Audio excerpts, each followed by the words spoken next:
সফরে যে কোনো বড় বিপদ থেকে বাঁচার দোয়া কোথাও থামলে অবশ্যই পড়ুন। সফর বা ভ্রমণের সময় আমরা অনেকেই বিভিন্ন জায়গায় যাত্রা বিরতি দেই। হতে পারে কোনো রেস্টুরেন্ট, পেট্রোল পাম্প বা নির্জন কোনো জায়গায়।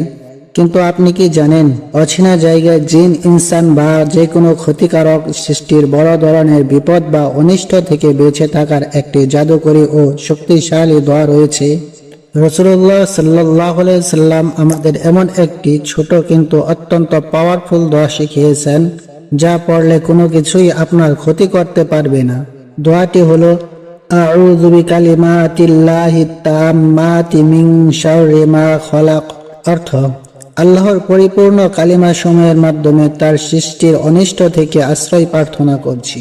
হাদিসে এসেছে, যে ব্যক্তি সফর চলাকালে কোথাও যাত্রা বিরতি করে এই দোয়াটি পাঠ করবে, সে ওই স্থান থেকে আসা পর্যন্ত কোনো কিছুই তার বিন্দু মাত্র ক্ষতি করতে পারবে না।